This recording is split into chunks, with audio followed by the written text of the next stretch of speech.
আজকে যেহেতু লক্ষ্মী ভাত ছিল, তাই সকাল সকাল স্নান করে চলে এসেছিলাম ঠাকুর পূজা করতে। করতে করতে দেখি মা নাকি বলছে যে পদ্ম ফুল এসেছে। মা কয়েকটা পদ্ম পাতাও সঙ্গে নিয়ে চলে এসেছে। আমি বলছি সত্যি পদ্ম ফুল এসছে, তো ভালোই হলো, আজ তো লক্ষ্মীবার মানে বৃহস্পতিবার, তো পদ্ম ফুলগুলো নিয়ে আসলে ভালোই হয়। তো মা বললো যে হ্যাঁ নিয়ে নেগা।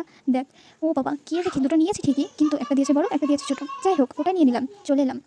পদ্ম ফুলগুলো নিয়ে ডানগুলো একটু বড় বড় ছিল, তাই কেটে ফেলে দিলাম। তো তারপরে ফুলগুলো ফোটানোর জন্য নিয়ে নিলাম পদ্ম ফুলগুলো।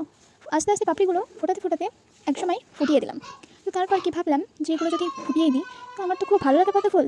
তো আমি ভাবলাম যে আমার জন্য একটা নিজের জন্য রেখে দেবো। শেষে রেখেও দিলাম। দেখো পদ্ম পাপড়িগুলো কি সুন্দর লাগছে ফোটাতে ফোটাতে, বেশ সুন্দরই লাগছে না? এক একটা পাপড়িগুলো দেখলে যেন মন ভরে যায়। পদ্ম ফুল কার কার ভালো লাগে কমেন্ট বক্সে কমেন্ট করে জানিও। আমার তো ভীষণ ভালো লাগে, তোমাদের কেমন লাগে? তো পদ্ম ফুলগুলো একে একে পাপড়িগুলো ছাড়াতে ছাড়াতে ঠিক এই সময়তেই এসে পৌঁছে যাবে পদ্ম ফুলগুলো ফুটে। এরকমভাবে ফোটাতে ফোটাতে একসময় ফুটিয়ে ফেললাম। এবার দেখো তো কেমন লাগে, কমেন্ট বক্সে কমেন্ট করে জানিও কিন্তু বন্ধুরা। তোমাদের জন্য আমি কিন্তু এই ভিডিওগুলো বানাই, আমার বানাতেও খুব ভালো লাগে এবং করতেও খুব ভালো লাগে। আমার মতো কে কে আছো কমেন্ট বক্সে কমেন্ট করে জানিও।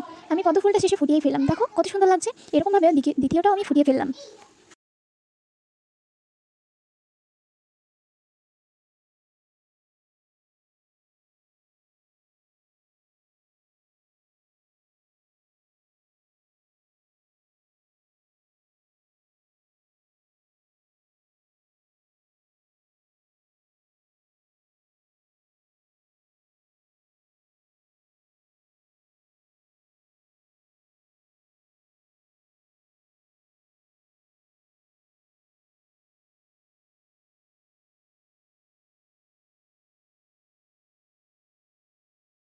দেখো কেমন লাগে, আমি তো দ্বিতীয়টা ফুটিয়ে ফেললাম। আমার তো খুব ভালো লাগছিল পদ্ম ফুলগুলো দেখতে। মনে মনে ভাবলাম দেবো, দিয়ে ভাবলাম দিয়েই ফেলি।